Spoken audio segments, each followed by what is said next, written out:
Salut les gars, c'est Sam et Anto, on est les gratteux d'Evilways. On est un groupe de...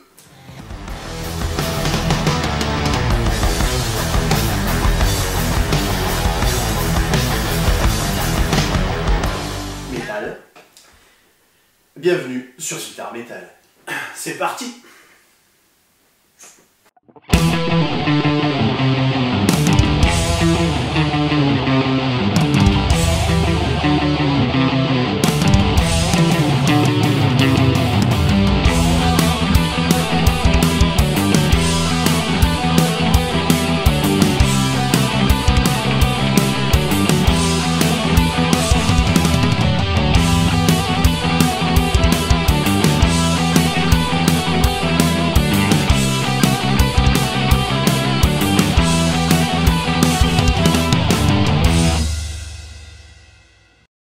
Aujourd'hui, on va vous parler de... On va faire un petit test comparatif de la Jackson Adrian Smith version US et la Jackson Adrian Smith version Indonésie.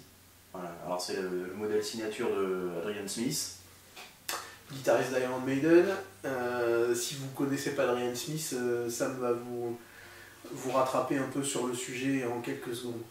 Alors qui c'est ce Schmidt? Ah, mais c'est le guitariste d'Iron Maiden. C'est, comment vous dire, un guitariste carré, précis, pas forcément le plus rapide de tous les shredders, mais voilà, c'est toujours mélodique, c'est toujours précis, c'est toujours bien attaqué, bien sharp, comme dirait Rick Cantona.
Voilà, donc il a fait partie du groupe de 81 à 89, il a fait une petite carrière solo, il est revenu en 99 jusqu'à maintenant. Et on peut dire que c'est Dieu, c'est Vishnu, c'est Brahma, c'est tout ça. Et si je dis pas de bêtises, ça fait longtemps qu'il joue sur une Jackson. Je crois que Grover Jackson avait construit la première du temps de Seven Son. Du temps de Seven Son, peut-être même du temps de Somewhere in Time. Et en 2007, Jackson lui a proposé de faire un modèle signature. Donc il est parti, je pense, normalement, logiquement, sur un modèle type Strat, avec son choix de bois, son choix de micro. Voilà, c'est une guitare qu'il avait l'habitude de jouer. C'est vrai que sur scène, on le voit souvent avec des modèles stratoïques, que ce soit des Fender. Ça ressemble beaucoup à ce qu'il avait déjà à l'époque. Alors, il y a, donc pour chaque version, la version US et la version indonésienne, il y a deux coloris différents, donc à chaque fois le corps est blanc, mais on a une version avec une plaque noire et un manche avec une touche en érable, et une version avec une plaque blanche et une touche ébène, voilà, pour le contraste. Donc ici vous voyez qu'on a la version US avec la plaque blanche et le manche ébène, et la version indonésienne avec la plaque noire et le manche érable. Au niveau des spécifications, Sam, qu'est-ce que tu nous dirais sur la version américaine?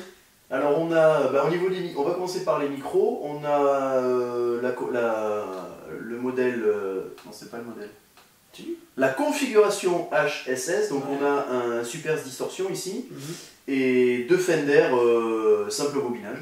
Voilà. Avec un Floyd Rose original, donc voilà. Le vrai, hein, fabriqué par Schaller en Allemagne. Un corps sur celui-ci, un corps en aulne, et donc un manche en érable, une touche en ébène, des mécaniques Jackson, voilà, donc du classique Strat. Et sur la version indonésienne, on a un corps en tilleul, pas en aul. Et donc c'est des micros Jackson de base que moi j'ai remplacé sur la mienne par un DiMarzio Tone Zone en chevalet.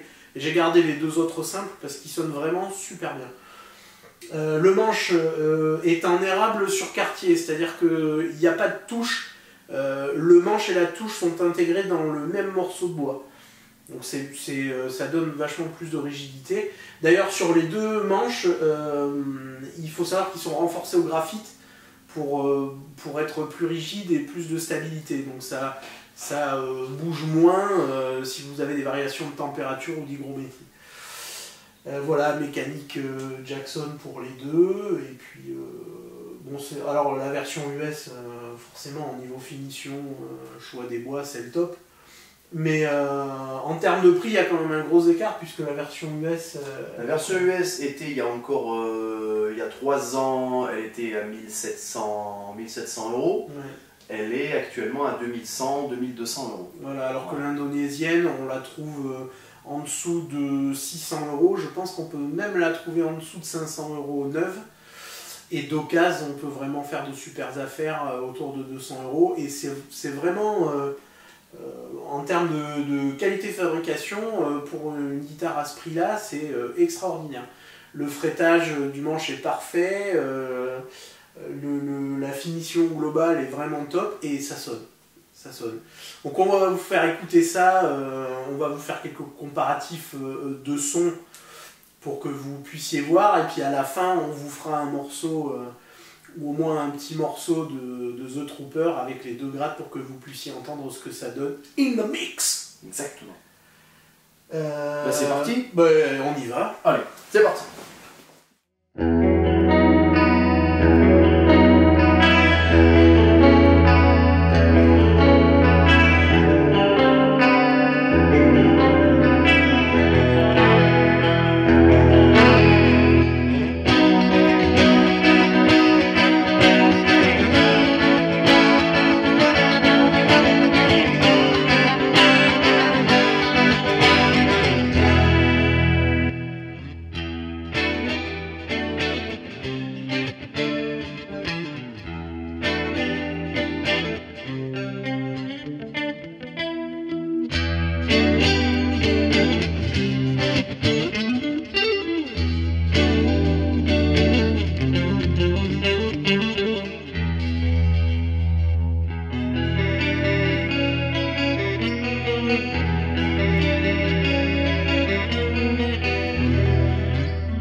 voilà, on espère que cette petite vidéo vous a aidé à faire un petit choix éclairé sur la version US ou la version indonésienne, voilà, selon votre budget, évidemment. Et puis, il faut surtout rajouter que, bon, forcément, la version américaine, elle est quasi parfaite, mais pour le prix, la version indonésienne, elle est juste incroyable. Ouais. Un niveau rapport qualité-prix terrible. Donc pour faire du Maiden, forcément, c'est parfait, mais c'est une gratte qui est quand même vachement polyvalente parce que les micros simples sonnent vraiment très Fender, et ça c'est vraiment sympa. Le Floyd vous permet de faire presque toutes les acrobaties. Et puis avec un bon micro chevalet, vous avez vraiment une gratte au top, parce que la lutherie, elle est vraiment géniale, mais je crois que je l'ai déjà dit. Voilà, et j'espère que ça vous a plu, et puis on va se retrouver rapidement, hein, Sam ? Très rapidement. Parce que vous voyez quelques-unes des grattes qui sont autour, là, on a l'intention de vous faire une petite review pour à peu près chacune, et puis on vous retrouvera aussi pour des solos, hein. Des leçons de son, des tutos, des partages, des plans. Exactement, et puis aussi pour des morceaux d'Evil Ways, parce que Evil Ways, ça envoie du lourd quand même. Je confirme. À ciao!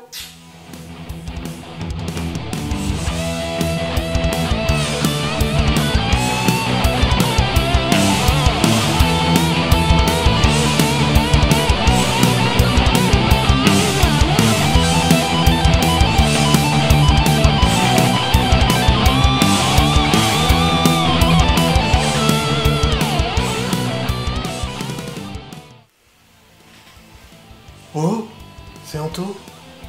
Si tu veux être au courant des prochaines vidéos et de tout ce qu'il y a à suivre sur la chaîne Guitare Metal, tu cliques là. Allez, clique. Mais non, pas là. Là. Voilà. Salut.